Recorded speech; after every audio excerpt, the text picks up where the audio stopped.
You can systemize your business. It is possible that you can multiply your money, your income, without having to spend like 2x, 5x, or 10x the amount of time in it. Basically, you've created a system that works without you being in it. Alright, so if you're feeling burnt out, you're feeling tired, you spend a lot of time working on your business and it's not making a lot of money, and you're wondering, hey, you know what? Have I hit my income ceiling? You know what? This video is for you, because in this video I'll be sharing with you like a step-by-step method, like the first step and the second steps you can take to start systemizing your business. I'll be sharing with you different ways, as well as the pros and cons of each, of how you can start outsourcing some of your tasks. Additionally, I'll be sharing with you some of the dangers. That's right, systemizing your business is not all roses and glory. There are some dangers involved, so I'm going to share that with you, as well as add in some of my personal tips along the way. Well, in order for you to kind of start systemizing your business, you do kind of need to have a profitable business that's already running.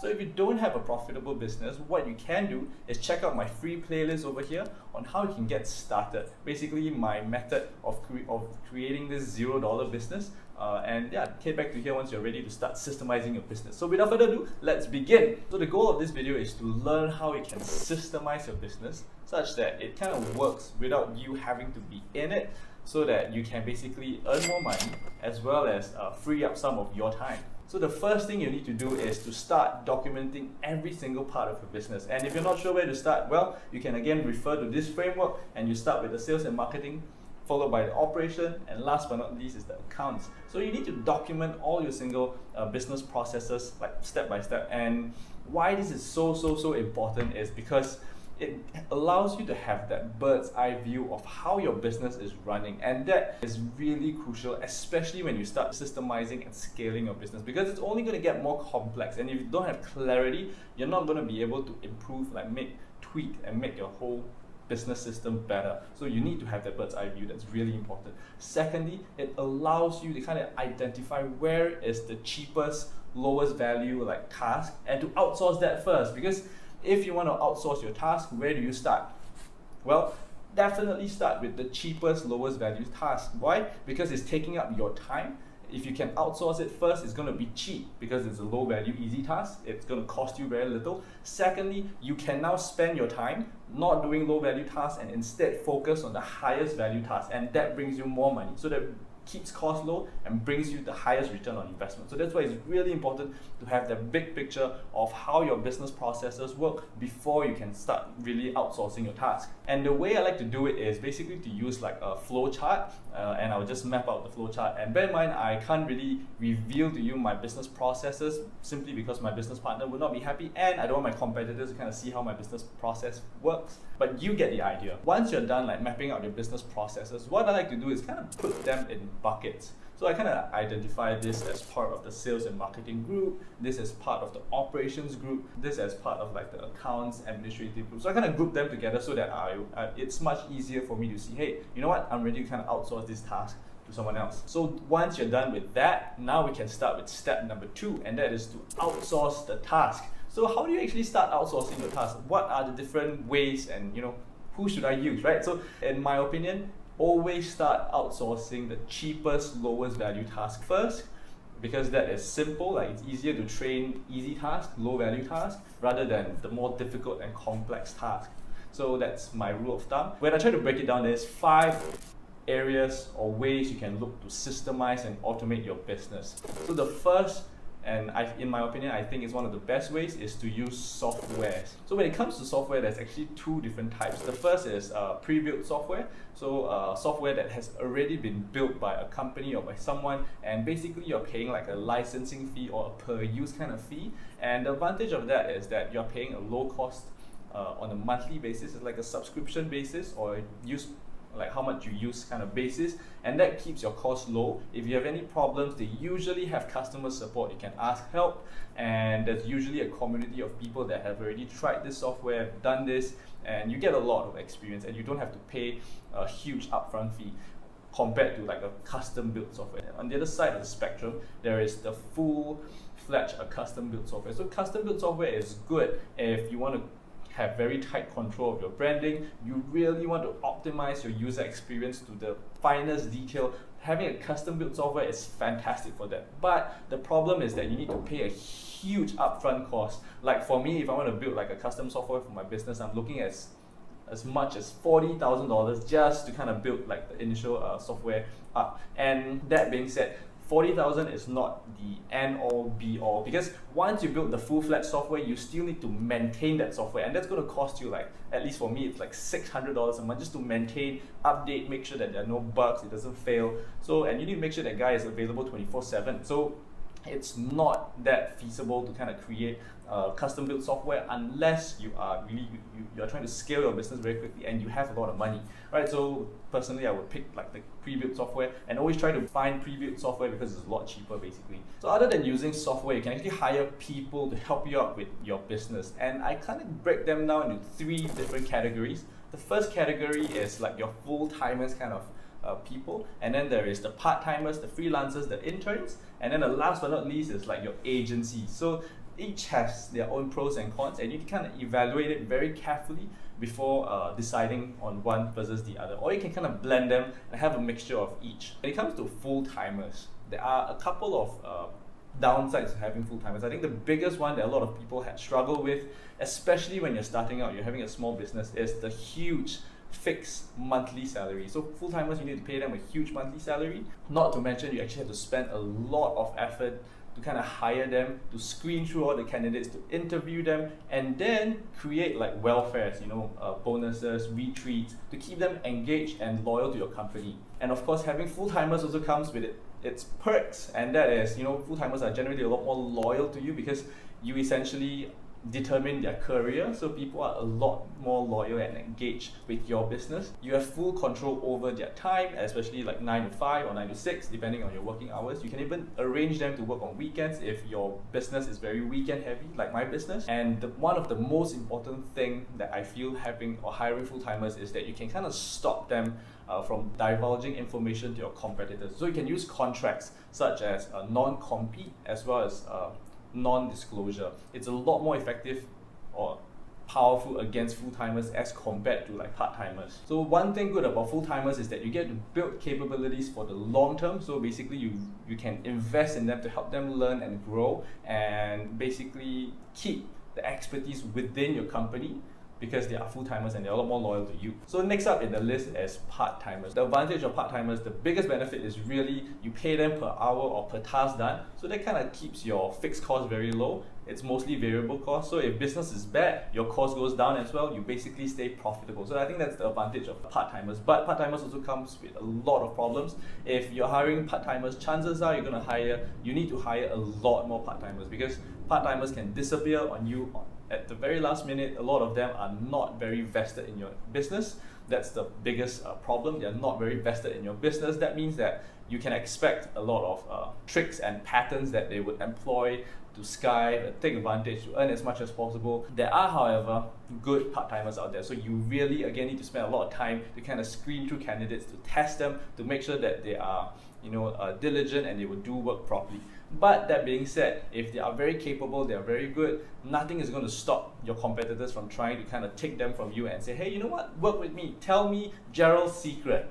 Yeah, that will happen, and that can happen, and that's the problem with part-timers. Next up on the list is agencies. So agencies are kind of like a company that hires a lot of part-timers and freelancers, and they manage them for you. So basically, you get an assurance in terms of quality. You can expect that you get a higher quality of people working for you, and basically if you have any problems, you can always consult the company, and they also handle the welfare of the part-timers or the full-timers that work with you. So this is the advantage of agencies. But the downside to it is that they usually charge a premium. Let's say if you can get a part-timer for $15 an hour, if you go through an agency, chances are you'll be paying like $20 or $22 per hour just to hire or to get that person to work for you. So I kind of like to think of it as premium part-timers for the business. And for me, I kind of got started with agencies and then eventually transit to having my own full-time team. So my take on this is that as much as possible, you want to work towards hiring full-timers in your business. But when you're first starting out, it's going to be very difficult because of the huge cost upfront, and not to mention you haven't got any of your business processes or the welfare for full-timers kind of managed out. So it can be very stressful and a lot of work to do. But one tip to bear in mind is that to always look at your business margins. As a general rule of thumb, you want to keep all your operating expenses to be less than 40%, as if possible less than 30% of your revenue. If you can do that, then I think it's about time to hire a full-timer, and if you can keep the cost within the budget, that's probably a very good rule of thumb to follow. So because you don't want to stretch yourself too thin and have to face very difficult financial decisions down the line. Alright, so now to the dangers of automation. So automation has traps, and I wish someone kind of told me when I first got started, and I would not have been so stressed out when I began systemizing and automating my business. So first up is expect a drop in quality. Even if the candidate is, highly certified, highly trained, has a lot of experience, I want you to expect a drop in quality. Why? Because when you start a business, you start building your business, you pour your heart and soul into building up this baby, you would develop very specific things that you feel are really important in the business, and no matter how good that new staff is, they're not going to be able to replicate the business or the way they do things like you do, because this is your baby. So what ends up happening is that usually in the beginning, there is going to be like a dip in quality. At least I thought that when my staff took over my business, there was a dip in quality. So I want you to kind of be prepared. Hey, I expect the quality in the beginning to drop a little, but with good training, it should reach to my level, close to my level, at least 80% of my level, if not better than the way I do things. So I have seen how some people kind of teach and develop their training system for their staff.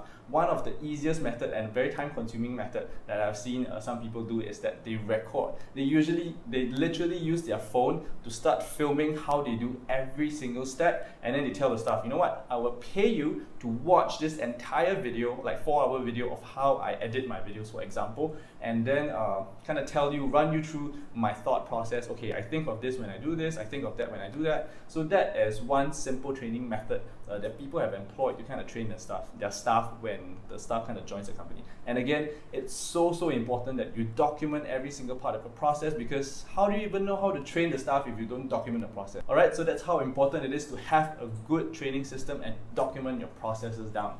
And the second problem with automation is, basically, I call this the lack of communication. Basically, as you build more layers, you get further away from the customers, and if you have like a manager that's under you, you get further away from the ground level staff. So the problem is that lack of communication kind of hinders business, in my opinion, business development, because you are no longer on the ground, you no longer feel and understand customers as much as you did before. So a lot of the feedback it doesn't reach you, so you won't understand in as much detail as you once did of how the customers feel, and you may not even understand how some of your staff feel. Are they having problems? Are they not telling you that they have problems?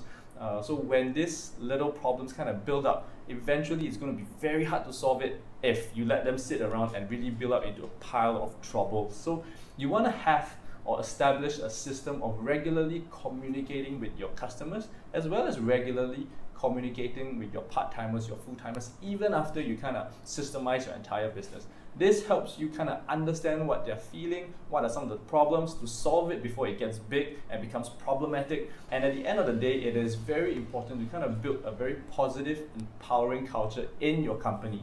Once you create an effective routine, it really empowers your employees and makes them feel a lot better. You also make the customers feel a lot happier that even though you are a boss of a big company, you are still very in tune with how they feel, the problems they face, as well as feedback that they have. And what this does essentially is that when people think of you as a fantastic boss, people go that extra mile to help you out, especially when you're in trouble. So this kind of non-discretionary effort only happens when you have a positive and wonderful culture. So it's important to kind of build that culture. If you're a bad boss, everyone's going to try to skim and skive when you're not looking. So that's what you want to kind of build in your team when you're kind of learning how to systemize your business. And last but not least is troubles with competition. As you start to successfully scale and you get bigger, you get a lot of customers, you know what's going to happen? People are going to see, hey, you're making lots of money, I want to copy you. That's right. You're gonna start seeing a lot more competition, especially competition that duplicate your systems. And how did they do that? Well, they kind of snipe you from afar. So you're gonna have thieves, copycats, ninjas inside your company trying to take up little bits of company information and replicating it elsewhere. So you want to be very careful not to divulge important company secrets. You want to kind of protect yourself as much as you can. So you want to make sure that you have your contracts, your non-compete, your non-disclosure well thought out, as well as once you map out your processes, you need to make sure what are key tasks that you should not outsource or you outsource with extreme caution. So that's how you really be very, very careful with competition copying you. But as a good rule of thumb, you don't want to spend a huge chunk of your time stopping or protecting yourself from the competition, but to think how can you innovate and get better. Because competition, when they try to copy you, they can only copy the superficial kind of processes. If you constantly innovate and become better at your game, you become like the best in your game, right? And you build up your systems very well, and you get this chain link kind of system working and synergizing and building value that you can't see easily, well, your competitors are not going to be able to copy that chain link benefit. So they can only copy small processes, and they will always be behind you, 1 step, 2 steps, 3 steps behind you, and you always come on top. So that's how you kind of protect yourself from competitors. But bear in mind that there will always be people that's trying to steal your customers, steal your staff, and many other trade secrets from your business. So you do need to protect yourself. So with that said, I spent a lot of time accumulating and writing down like my little experience on how I kind of got started automating my business. And I really hope this was helpful for you. And all I'm asking in return is for you to help me hit that subscribe button. Why? Because I'm trying to hit like 1,000 subscribers and 4,000 watch hours, and I'm still quite far off. Right now, about 800 subscribers, so very far off, and I hope you can lend me a hand and help me hit that subscribe button. That's it for this video, and if you haven't started a business, you will want to check out how to start a $0 business right here, and I'll see you next time. Take care, guys.